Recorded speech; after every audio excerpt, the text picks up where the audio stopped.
ஈரானை பொறுத்தவரையில் சரண்டரா சண்டையா என்கிற இடத்துல அவர்கள் சண்டைக்கு முடிவெடுத்து விட்டார்கள் என்பது ரொம்ப தெளிவான விவகாரமாக மாறி இருக்கிறது. சண்டைக்கு அவங்க தயாராகிட்டாங்க, அதுக்குரிய எல்லா ஏற்பாடுகளையும் பண்ணிட்டாங்க, சரண்டர் ஆகிறது இல்லைங்கிறத திட்ட தெளிவாக முடிவெடுத்துட்டாங்கிறத எல்லா நடவடிக்கைகளும் நமக்கு காட்டி கொண்டிருக்கக்கூடிய சூழலில் தான் ஆயத்துல்லா அலி ஹாமனி அவர்களையும் அவருடைய மகன், அவருடைய வாரிசாக இருக்கிற மகனையும் கொள்வதுதான் அடுத்த திட்டமாக அமெரிக்கா பரிசீலிக்கிறது என்கிற தகவல்களை இன்றைக்கு அமெரிக்காவினுடைய செய்தி வலைதளமாக இருக்கக்கூடிய ஆக்சியோஸ் வெளியிட்டிருப்பதை அரபுலக செய்திகள் பலவும் எடுத்து சொல்லி இருக்கின்றன. குறிப்பாக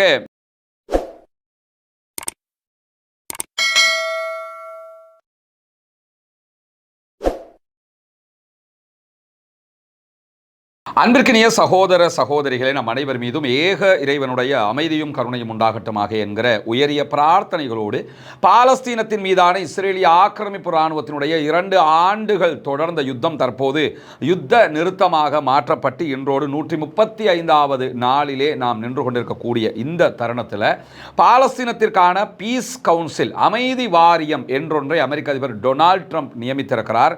அதற்கான அடுத்த கட்ட பணிகளை முன்னெடுக்கப் போகிறோம் என்று சொல்லிக் கொண்டிருக்கிறார். ஆனால் இதுவரைக்கும் பாலஸ்தீன பீஸ் கவுன்சிலுடைய முதல் திட்டமாக இருக்கிற ரஃபா பார்டரை முழுமையாக திறப்பது கூட நடைமுறைக்கு வரவில்லை.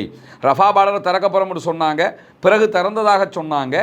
ஆனால் ரஃபா பார்டரில் இருந்து ஒவ்வொரு நாளும் குறைந்தது ஒப்பந்த பிரகாரம் 600 கண்டெய்னர்களில் உணவு, தண்ணீர், மருந்துகள், பெட்ரோல் உள்ளிட்டவைகள் வரணும். ஆனால் எதுவுமே வராமல் 120க்கு குறைவான கண்டெய்னர்கள் தான் ஒவ்வொரு நாளும் அனுமதிக்கப்படுகிறது. எனவே அமைதி வாரியத்தினால் நடைபெற வேண்டிய மிக முக்கியமான காரியம் கூட இன்னும் நடைபெறவில்லை என்பதுதான் இங்கே நம்ம பார்க்கக்கூடிய கவலையான நிகழ்வாக இருக்கிறது. இந்த தருணத்தில் அதற்கு அடுத்ததாக காசாவினுடைய உள்நாட்டு படைப்பிரிவை பொறுத்தவரையில் உள்நாட்டில் இருக்கக்கூடிய போலீஸ் படைக்கு நீங்கள் தாராளமாக பயிற்சி கொடுக்கலாம். ஆனால் பாதுகாப்பு எங்கள் கையில் தான் இருக்கும். நீங்கள் உள்நாட்டு பாதுகாப்பை பார்த்துக்கிறணும். இஸ்ரேல் உள்ள நுழைவாங்களாக இருந்து அதை நீங்கள் தடுக்காத பட்சத்தில் கண்டிப்பாக நாங்கள் அதற்கு பதிலடி கொடுப்போம் என்கிற விவகாரங்களை தொடர்ந்து பாலஸ்தீன விடுதலை அமைப்பு சொல்வது மட்டுமில்லாமல் நாங்கள் ஆயுதங்களை கீழே வைக்க மாட்டோம் என்பதில் மிக தெளிவாக இருக்கிறார்கள். இப்படியான சூழலில் தான் காசாவில் ஆரம்பித்த இந்த தீப்பரவல் தற்போது மத்திய கிழக்கு முழுவதுமே ஒரு பதட்டமான சூழலை உண்டாக்கி இருக்கிறது.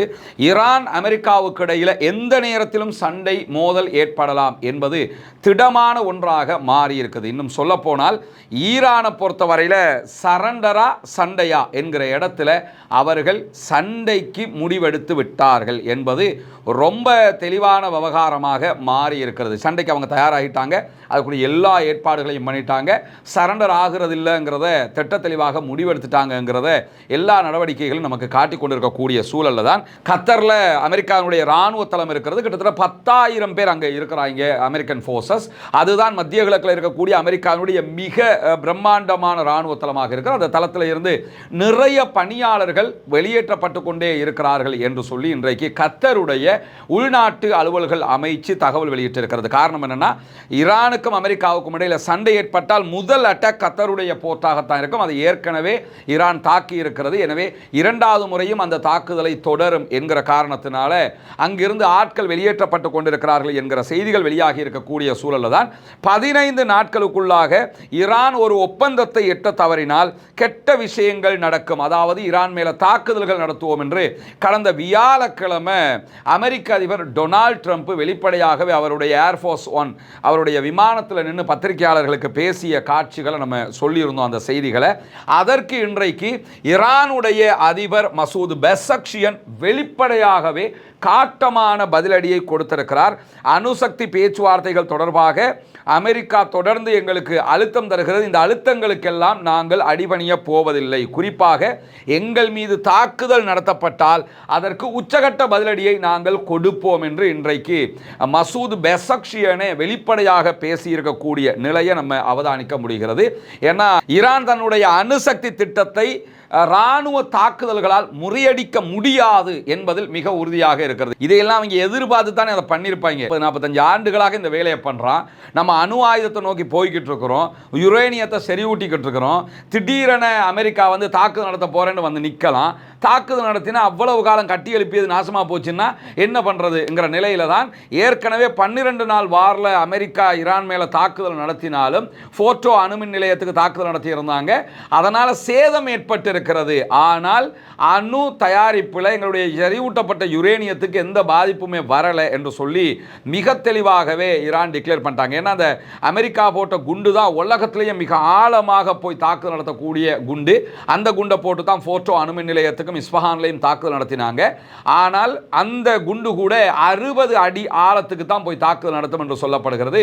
ஆனால் ஈரானுடைய இந்த அணு செறிவூட்டக்கூடிய யுரேனியத்தை செறிவூட்டக்கூடிய தளம் 80 அடி ஆழத்துக்கு கீழே இருக்கிறது. எனவே அது சேதத்தை உண்டாக்கி இருக்குதே தவிர எங்களுடைய அணு செறிவூட்டலுக்கு எந்த பாதிப்பும் வரவில்லை என்பதை ஈரான் மிக திட்ட தெளிவாக சொல்லுகிற அதே நேரத்தில் மீதான தாக்குதல்கள் சேதங்களை உண்டு பண்ணலாம். ஈரானிய விஞ்ஞானிகளால் உருவாக்கப்பட்ட தொழில்நுட்பம் அல்லது அறிவை ஒரு காலம் அளிக்க முடியாது அப்படின்ட்டாங்க. ஏன்னா இந்த அணு தயாரிக்கிற விவகாரத்தை பொறுத்தவரையில் இந்த நாலேஜை ஒரு நாடு இன்னொரு நாட்டுக்கு கொடுக்காது. அது சட்டவிரோதமாக வச்சிருக்கிறாங்க.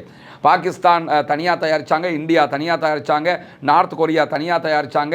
எல்லோருமே அவங்க விஞ்ஞானிகள் கஷ்டப்பட்டு தான் அதை கண்டுபிடிச்சி தயாரிக்கிற நிலை இருக்கிறது. அதே மாதிரி ஈரானுடைய அணு விஞ்ஞானிகளுடைய அறிவை கொண்டு அல்லாஹ்வோட உதவியால் அவங்க கண்டுபிடிச்ச ஒரு விஷயமாக இது இருக்குது. அதே நேரத்தில் இது ஒரு உயர் தொழில்நுட்பமாகவும் அவர்கள் கருதுகிறார்கள். அப்படி இருக்கும்போது சாதாரணமாக ஒரு ஒப்பந்தத்தினால் இதை இழந்துட்டு போகிறதுக்கு நாங்கள் தயார் இல்லை. நீங்கள் எங்கள் மேலே குண்டு போடலாம், குண்டு போட்டால் சேதம் ஏற்படுமே தவிர எங்களுடைய அறிவையோ தொழில்நுட்பத்தையோ இல்லாதொழிக்க முடியாது என்கிறார் மசூத் பெசக்ஷியன். மேலதிகமாக அவர் சொல்லுகிற இன்னொரு செய்தி என்னென்னு கேட்டால், குண்டு வீச்சுக்கள் மூலம் அழிக்க முடியாத உண்மையான சாதனைகளை நாங்கள் ஈரானுக்குள் உருவாக்கி வைத்திருக்கிறோம் அப்படிங்கிறாரு. அதனால் ஒரு அட்டாக் நடந்தால் தான் என்ன நடக்க போகுதுங்கிறது தெரியுமே தவிர ஈரானுக்குள்ளே என்ன இருக்குங்கிறது அமெரிக்காவுக்கோ இஸ்ரேலுக்கோ தெரியாத விஷயங்கள் என்பதை நம்ம புரிஞ்சுக்கிறோம். அதை தாண்டி ஈரானுடைய ஃபாரின் மினிஸ்டர் அப்பாஸ் அராக்சி பேசுகிற நேரத்தில் என்ன சொல்கிறாருன்னு கேட்டால், 12 நாள் வாரிலையும் எங்களுடைய அணுத்தளங்கள் ஓரளவுக்கு சேதத்தை உண்டாக்கியதை தவிர வேறு எந்த பாதிப்புகளும் எங்களுக்கு வரவில்லை. உடனடியாக அதை மறுசீரமைக்கிற அளவுக்கு எங்கள்கிட்ட விஞ்ஞானிகள் இருக்கிறாங்க, எங்களிடம் அறிவுகள் இருந்தது, தொழில்நுட்பம் எங்களுடைய அப்படியே நிலைத்திருக்கிறது. எனவே யுத்தத்தின் மூலமாக அடைய தவறியதை தற்போது பேச்சுவார்த்தையினூடாக அடைந்து கொள்வதற்கு அமெரிக்காவும் இஸ்ரேலும் எத்தனிக்கிறது. யுத்தத்திலேயே அடைய முடியாததை நாங்கள் பேசுகிற டேபிளில் கொண்டு வந்து வெப்பம் எதிர்பார்த்துறாதீங்க அப்படின்னு திட்ட தெளிவாக சொல்லிட்டாரு. 12 நாள் வார் நீங்கள் எதுக்கு நடத்தினீங்க? இந்த அணு திட்டத்தை அழிக்கணும்னு நடத்தினீங்க. அதை நீங்கள் அழிச்சிருந்தா இப்போ இப்படி ஒரு பிரச்சனைக்கு வந்திருப்பீங்களா? வந்திருக்கவே மாட்டீங்க. எனவே நீங்கள் அதை அழிக்கலை. இப்போ பேச்சுவார்த்தை வந்து அதை அழிக்கிறதுக்கு அதை தந்துருங்க, வெளியே கொண்டு போயிடுவோம்னு சொன்னால் யுத்தத்தில் நாங்கள் சரண்டர் ஆகாதவங்க, பேச்சுவார்த்தையில் சரண்டர் ஆகவே மாட்டோம். அதை தாண்டி எங்கள் மேலே அட்டாக் பண்ண வந்தீங்கன்னா கண்டிப்பாக பதிலடி பயங்கரமாக இருக்கும் என்று சொல்லி தெளிவாகவே இன்றைக்கு மசூத் பெசக்ஷியன் ஈரானுடைய அதிபரும் அதே போன்று ஈரானுடைய ஃபாரின் மினிஸ்டர் அப்பாஸ் அராக்சியும் சொல்லியிருக்கக்கூடிய சூழல்ல ஈரானுடைய ஆன்மீக ஷியா மத குரு தலைவராக இருக்கக்கூடிய ஆயத்துல்லா அலி ஹாமனி அவர்களையும் அவருடைய மகன், அவருடைய வாரிசாக இருக்கிற மகனையும் கொள்வதுதான் அடுத்த திட்டமாக அமெரிக்கா பரிசீலிக்கிறது என்கிற தகவல்களை இன்றைக்கு அமெரிக்காவினுடைய செய்தி வலைதளமாக இருக்கக்கூடிய ஆக்சியோஸ் வெளியிட்டிருப்பதை அரபுலக செய்திகள் பலவும் எடுத்து சொல்லி இருக்கின்றன. குறிப்பாக ஈரானுடைய அதி உச்ச ஆன்மீக தலைவராக செயல்படுகிற ஆயத்துல்லா அலி ஹாமனி அவங்கள குறிவைத்து அழிச்சிட்டா அந்த ஸ்ட்ரக்சரை உடைச்சிடலாம். ஸ்ட்ரக்சரை உடைச்சிட்டாலே ஈரானை கண்ட்ரோலுக்குள்ள கொண்டு வரலாம். ஆயத்துல்லா அலி ஹாமனி தான் அதை பிடிச்சிக்கிட்டு நிற்கிறாரு என்பதுதான் அமெரிக்காவுடைய நம்பிக்கை. அந்த அடிப்படையில் தான் அந்த தாக்குதலுக்கு தயாராகி வருவதாகவும், குறிப்பாக ஈரானுடைய அதி உச்ச தலைவராக இருக்கிற ஆயத்துல்லா அலி ஹாமனி அதே போன்று அவருடைய மகன் முஜ்தபா இந்த 2 பேரையுமே கொள்வதற்கு ஒரு திட்டத்தை அமெரிக்கா தீட்டி இருக்கிறது என்பதுதான் ஆக்சியோஸ் வெளியிடக்கூடிய தகவலாக இருக்கிறது. இப்படியான சூழல்ல ஈரான் என்ன செய்கிறது? தன்னுடைய ஆன்மீக தலைவர் அமெரிக்கா குறிவைக்க பார்க்குது. அப்ப அடுத்த கட்டத்துக்கு ஈரான் என்ன பண்ண பார்க்குது என்பதை பொறுத்தவரை இன்றைக்கு வெளியாக இருக்கக்கூடிய தகவல்கள் பிரகாரம் ஈரான் ஈராக்கினுடைய மேற்கு எல்லையில் ஈரான் ஈராக் பார்டரில் ஈராக்கினுடைய மேற்கு எல்லையில் நிறைய ஏவுகணைகளை பாலிஸ்டிக் ஏவுகணைகளை தற்போது தயார் நிலையில் வைத்திருக்கிறது. அதே போன்று இஸ்ரேலை நோக்கி நிறைய ஏவுகணைகளை தயார் நிலையில் வைத்திருக்கிறது. அதே போன்று தெற்கு வளைகுடா கடற்கரையில் நிறைய ஏவுகணைகள் பாலிஸ்டிக் ஏவுகணைகளை தயார் நிலையில் வைத்திருக்கக்கூடிய ஈரான் அமெரிக்காவினுடைய இராணுவ தளங்கள் அதே போன்று பிராந்தியத்தில் இருக்கக்கூடிய மற்ற இலக்குகள் எல்லாவற்றையும் நோக்கி பாலிஸ்டிக் ஏவுகணைகளை தயார் நிலையில் வைத்திருக்கிறது. இதை தாண்டி நியூயார்க் டைம்ஸ் சொல்லிட்டு இருக்கக்கூடிய தகவல்களில் யுத்தம் என்று வந்தால் முதலில் ஈரான் அமெரிக்காவினுடைய கப்பல்களை நோக்கியும் அதே போன்று வளைகுடாவில் இருக்கக்கூடிய இலக்குகளை நோக்கியும் இஸ்ரேலை நோக்கி கடுமையான தாக்குதல்களை நடத்தும். ஏன்னா ஈரானை பொறுத்தவரை ஈரானுடைய விமானப்படைக்கான பலம்ங்கிறது கம்மி தான். ஏன்னா அவங்கள்ட்ட அதுக்குரிய தொழில்நுட்பங்கள் இல்லை, நிறைய சர்வதேச தடைகளால் அவங்களுக்கு அதை டெவலப் பண்ண முடியலை. அதனால தான் ஆயத்துல்லா அலி காமனியினுடைய ஆலோசனை பிரகாரம் அவங்க என்ன பண்ணாங்கன்னா இந்த பாலிஸ்டிக் ஏவுகணைகளை தயாரிக்க ஆரம்பித்தார்கள். ஈரான்கிட்ட இருக்கக்கூடிய பெரிய பலமே என்னன்னு கேட்டால் விமானப்படை அந்த படை அதெல்லாம் தாண்டி அவங்கள்ட்ட இருக்கிற ட்ரோனும் அதே போன்று அவர்களிடம் இருக்கக்கூடிய இந்த பாலிஸ்டிக் ஏவுகணைகளும். அதில் இருக்கக்கூடிய இன்னொரு முக்கியமான பலம் என்னன்னு கேட்டால் அவங்ககிட்ட எவ்வளவுக்கு நிஜமான ட்ரோன்கள் இருக்கிறதோ அதை விட அதிகமாக டம்மி ட்ரோன்கள் இருக்கிறது. அதையும் பண்ணி வச்சிருக்கிறாங்க. அது எதுக்காக பண்ணி வச்சிருக்கிறாங்கன்னு கேட்டா ஒரு தாக்குதல் என்று வருகிற போது முதலாவது அவங்க டம்மி ட்ரோனை தான் அனுப்புறாங்க. அனுப்பினா அங்க இருக்கக்கூடிய அயன் டோம் அல்லது தேட் அதுல இருக்கக்கூடிய ஏவுகணைகளை டம்மி ட்ரோனை வந்து அழிச்சுக்கிட்டே இருக்கும். அந்த ட்ரோன் அழிக்கிறதுனால ஈரானுக்கு எந்த லாஸும் கிடையாது, எந்த நஷ்டமும் கிடையாது. அதை அழிச்சதுக்கு பிறகு ஒரிஜினல் ட்ரோன் போகுது. அதற்கு பிறகு பாலிஸ்டிக் மிசைல்களை அனுப்பி தாக்குதல்களை நடத்துவார்கள். இதுதான் கடந்த காலங்களிலும் அவங்க செஞ்சது. இப்போ இந்த மாதிரி ஏவுகணைகளை பல இடங்களில் குவித்து வைத்திருக்கக்கூடிய அதே நேரத்தில் ஆயத்துல்லா அலி காமனியை மேற்கோள் காட்டி இன்றைக்கு ஈரானுடைய ஊடகங்கள் வெளியிட்டிருக்கக்கூடிய செய்தி பிரகாரம் இராணுவம் அதே போன்று அரசாங்க தலைமை பதவிகளில் இருக்கக்கூடிய முக்கியமான பதவிகளில் இருக்கிற ஒவ்வொரு பதவிகளுக்கும் 4 நிலை மறு பதவிகளை தற்போது ஆயத்துல்லா அலி காமனி நியமித்திருக்கிறார். இப்ப மசூத் பெசக்ஷியன் இருக்கிறாங்கன்னு சொன்னா இவர் கொல்லப்பட்டுட்டார்னா அடுத்து யாரு, அவர் கொல்லப்பட்ட அடுத்து யாரு, அவர் கொல்லப்பட்ட அடுத்து யாரு, அவர் கொல்லப்பட்ட அடுத்து யாரு, இவருக்கு பிறகு 4 பேர் இருக்கிறாங்க. மொத்தம் மசூத் பெசக்ஷியனுடைய பதவியை அடுத்து அடுத்து அடுத்து அடுத்து ஏற்றுக்கொள்வதற்கு பின்னால் 4 பேர் இருப்பார்கள். ஆயத்துல்லா அலி காமனி இருக்கிறார், அவர் கொல்லப்பட்டார்னா அவருக்கு பிறகு யாரு, அவருக்கு பிறகு யாரு, அப்படி 4 பேரை இவருக்கு பிறகு இவர், இவருக்கு பிறகு இவர் என்று சொல்லி 4 கட்டங்களில் ஒவ்வொரு தலைமை பதவிக்கும் பிரதமருக்கு அப்படி, அரச பதவிகளுக்கு அப்படி, இராணுவ தளபதிகளுக்கு அப்படி, கடற்படை தளபதிக்கு அப்படி, விமானப்படை தளபதிக்கு அப்படி, ஏவுகணை ஏவுகிறவங்களுக்கு அப்படி என்று சொல்லி ஒவ்வொரு பதவிகளுக்கும் 4 கட்ட தலைமை பொறுப்புகளை அவர் நியமித்து வைத்திருப்பதாகவும் தகவல் தொடர்பு துண்டிக்கப்பட்டாலோ ஒருத்தரோடு ஒருத்தர் கான்டாக்ட் பண்ணிக்கொள்ள முடியாமல் போனாலோ அல்லது சம்பந்தப்பட்ட நபர் கொல்லப்பட்டாலோ அடுத்த முடிவுகளை அடுத்த கட்டத்தில் இருப்பவர் எடுப்பார். கடுமையான யுத்தம் நடந்துகிட்டு இருக்கும்போது ஆயத்துல்லா அலி காமனிக்கும் மசூத் பெசக்ஷியனுக்கும் இடையில கம்யூனிகேஷன் கட் ஆயிடுச்சு. இவரை தொடர்பு கொள்ள முடியலன்னா இவருக்கு அடுத்த இடத்துல இருக்கிறவரை தொடர்பு கொண்டுருவார். இவருக்கு ஆயத்துல்லா அலி காமனியை தொடர்பு கொள்ள முடியலன்னா அடுத்த கட்டத்தில் இருக்கிறவர் தொடர்பு கொள்வார். இப்படி என்ன பண்ணுவாங்கன்னு கேட்டால் முடிவுகள் எடுக்கிற ஒரு சங்கிலியையே அவர் உருவாக்கி இருக்கிறார். இதை கடந்த காலங்களிலே அவங்க இதுக்கு நிகராகத்தான் உருவாக்கி வச்சிருந்தாங்க. ஏன்னா 12 நாள் வாரில் உடனே அட்டாக் நடந்ததோடு அவங்க தேவையான மாற்றீடுகளை செய்து இஸ்ரேலோட படுபயங்கரமான ஒரு யுத்தத்தில் ஈடுபட்ட காட்சிகள் எல்லாம் நம்ம பார்த்துருக்கிறோம். அதனால தான் இப்படி ஒரு பலே திட்டத்தை அவர் உண்டாக்கி இருக்கக்கூடிய சூழலில் தான் இன்றைக்கு ஐரோப்பிய ஒன்றியத்தினுடைய அனைத்து படைகளையும் பயங்கரவாத பட்டியலில் இணைத்திருக்கிறது ஈரான். ஐரோப்பிய நாடுகளுடைய எல்லா இராணுவத்தையும் கடற்படை, விமானப்படை, அந்த படை, இந்த படை எல்லாத்தையுமே அவங்க மொத்தமாக பயங்கரவாத பட்டியலில் சேர்த்திருக்கிறாங்க. ஏன்னா ஐரோப்பிய யூனியன் ஈரானுடைய IRGC படைப்பிரிவை பயங்கரவாத பட்டியலில் சேர்த்தது. அதற்காகத்தான் அவங்க என்ன பண்ணியிருக்கிறாங்க, நாங்கள் என்னடா பயங்கரவாதி, நீங்கள் தான்டா பயங்கரவாதின்னு அவங்க ஒரு பட்டியலை போட்டுருக்காங்க. இந்த செய்திகள் எல்லாம் இன்றைக்கு வெளியாக இருக்கக்கூடிய செய்திகளை நம்ம பார்க்க முடிகிறது. எனவே பாலஸ்தீனம் வெற்றி பெற வேண்டும், பாலஸ்தீனம் சுதந்திரம் அடைய வேண்டும், பாலஸ்தீன மக்களும் நம்மை போன்ற நிம்மதியானவர்களாக மாற வேண்டும், வாழ வேண்டும் என்கிற உயரிய பிரார்த்தனைகளோடு பாலஸ்தீன அப்பாவிகளுக்காக தொடர்ந்தும் ஜனநாயக ரீதியாக குரல் எழுப்புவோமாக. நமக்கெல்லாம் தெரியும், கடந்த ரமலானுடைய மாதத்தில் இஸ்லாத்தை ஏற்றுக்கொண்ட ஒரு 14 குடும்பங்களுக்கான வீடுகளை கட்டுகிற ஒரு பணியை நம்ம ஆரம்பிச்சிருந்தோம். அல்லாஹ்வினுடைய உதவியால் நீங்கள் செய்த தான தர்மங்கள், ஜகாத் நிதிகளால் அல்ஹம்துலில்லாஹ் 5 குடும்பங்களுக்கான வீடுகள் முழுமையாக கட்டி கொடுக்கப்பட்டு அவர்களுடைய கைகளிலேயே ஒப்படைக்கப்பட்டு விட்டது.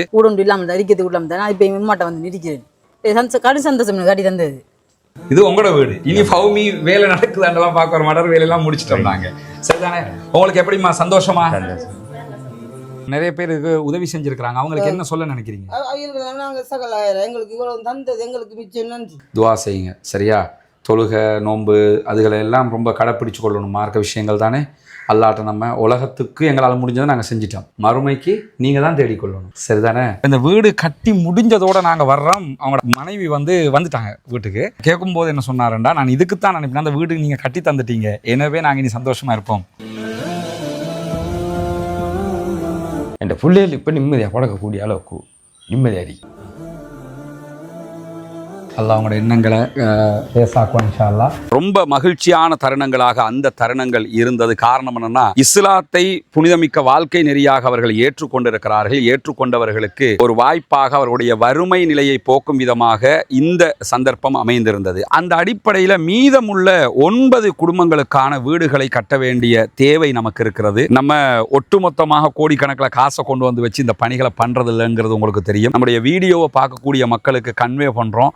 அந்த மக்கள் தரக்கூடிய பொருளாதாரத்தை கொண்டுதான் இந்த வேலைகளை நம்ம செஞ்சுக்கிட்டு இருக்கிறோம். குறிப்பாக இந்த பணிகளுக்காக 100 ரூபாய், 200 ரூபாய், 500 ரூபாய், 1000 ரூபாய் என்று சின்ன சின்ன தொகைகளை கூட தந்து உதவிய பெருமனது கொண்ட சகோதர சகோதரிகளை நம்ம பார்த்திருக்கிறோம். அதே மாதிரி லட்சங்களில் உதவி செய்த சகோதர சகோதரிகளையும் பார்த்திருக்கிறோம். ஒவ்வொருத்தருக்கு எவ்வளவு முடியுமோ அந்த அடிப்படையில் நமக்கு அதை தந்து உதவி இருக்கிறார்கள். அதன் அடிப்படையில் தான் 5 வீடுகள் கம்ப்ளீட்டடாக நம்ம கட்டி கொடுத்திருக்கிறோம் அல்ஹம்துலில்லாஹ். இப்போது நம்ம இருக்கக்கூடிய இந்த பகுதிகளில் 4 வீடுகள் கட்டுவதற்குரிய ஏற்பாடு நடந்து கொண்டிருக்கிறது. 2 வீடுகளுக்கான அத்திவாரம் போட்டிருக்கிறோம். இந்த அத்திவாரம் தித்வா புயல் வர்றதுக்கு முன்னாடி போட்டது. புயல் வந்ததோடு அந்த புயல் பணிகள் அந்த வேலைகளால் நமக்கு இதெல்லாம் நிறுத்தி இருந்தோம். அதனால தான் நம்ம விளம்பரங்களும் அது தொடர்பாக எங்கேயுமே போடலை. தற்போது புனிதமிக்க ரமதானுடைய மாதத்தை அடைந்திருக்கிறோம். நபிகள் நாயகம் ஸல்லல்லாஹு அலைஹி வஸல்லம் அவர்கள் காற்றை விட வேகமாக ரமலானிலே தர்மங்களை செய்வார்கள், தான தர்மங்களை அள்ளி கொடுப்பார்கள் என்கிற நபிமொழிகளை சஹீஹுல் புகாரி, முஸ்லிம் உள்ளிட்ட நபிமொழி கிரந்தங்களில் நம்ம பார்க்கிறோம். ஏன்னா அவ்வளவு அதிகமாக ரசூலுல்லாஹ் தான தர்மங்களை செய்து கிடைக்கிறதையெல்லாம் கொடுத்து நன்மைகளை சேகரித்துக் கொள்வார்கள். அதே நேரத்தில் அல்லாஹு தஆலா திருமறை குர்ஆனில் ஜகாத்து பெறுகிற கூட்டத்தினரை பற்றி 8 கூட்டத்தினருக்கு நீங்கள் ஜகாத்து வழங்க முடியும் என்று சொல்லும்போது அதிலே ஒரு கூட்டத்தினராக முஅல்லஃபத்துல் குலூப், இஸ்லாத்தின் பால் உள்ளங்கள் ஈர்க்கப்படுகிறவர்கள் என்கிற ஒரு பிரிவினரையும் நமக்கு காட்டி தருகிறான். எனவே இஸ்லாத்தை ஏற்றுக்கொள்ளுகிற சகோதரர்களுக்காக ஜகாத்து நிதிகளை கொடுக்க வேண்டியது கடமையாக இருக்கிறது. ரமலானுடைய காலத்திலே ஜகாத்துகளை கணக்கு பார்த்து ஏழை எளிய மக்களுக்கு கொடுக்குகிற சகோதரர்கள் இந்த பணிக்காகவும் ஒரு போர்ஷனை ஒதுக்குங்க. உங்களால் முடிஞ்ச ஒரு தொகையை முன்னால் தெரிகிற நம்முடைய ஹியூமனிஸ்ட் பீப்புள் ஆர்கனைசேஷன் என்கிற ஆர்கனைசேஷன் அக்கௌண்ட்டுக்கு நீங்கள் வைப்பிலிட முடியும். அதே நேரத்தில் வெளிநாடுகளில் இருக்கக்கூடிய சகோதரர்கள் இந்த குறித்த அக்கௌண்ட்டுக்கு வைப்பிலிட முடியாது என்று சொல்லுகிற போது அதில் முன்னாடி தெரிகிற என்னுடைய வாட்ஸ்அப் நம்பருக்கு நீங்கள் தொடர்பு கொள்ள முடியும். உங்களுக்கு எப்படி நீங்கள் பணம் அனுப்பணும் என்கிற வழிமுறைகளை நம்ம லீகலாக சொல்லித் தருவதற்கு கடமைப்பட்டிருக்கிறோம். எனவே நாமே ஆரம்பித்த பணி நாமே முடிக்க வேண்டும் என்கிற அடிப்படையில் நம்ம அத்தனை பேரும் சேர்ந்து 1000 ரூபா, 2000 ரூபா, லட்சங்கள் என்று எது நம்மளால் முடியுமோ அதை போட்டு இன்னும் ஒரு 9 வீடுகள் கட்டி முடிக்க வேண்டி இருக்கிறது. இந்த பணியில் அத்தனை பேரும் இணைந்து கொள்ளுங்கள். உங்களுடைய ஜகாத்து தான தர்மங்களை ரமலானுடைய காலத்திலே இதற்காக வழங்குங்கள். வாரி வழங்குகிற போது நாளை மறுமையிலே அல்லாஹு தஆலா உயர்தரமான ஜன்னத்துல் ஃபிர்தௌஸிலே உங்களுக்கான அழகான ஒரு வீட்டை தருவதற்கு காத்து கொண்டிருக்கிறான். ஏழை எளிய மக்களுக்காக உழைப்போம், அவர்களுக்காக கொடுப்போம். நாளை மறுமையில் நிரப்பமான கூலிகளை பெற்றுக்கொள்வோம். எனவே இதற்காக உதவி செய்யுங்கள் என்கிற பணிவான கோரிக்கையோடு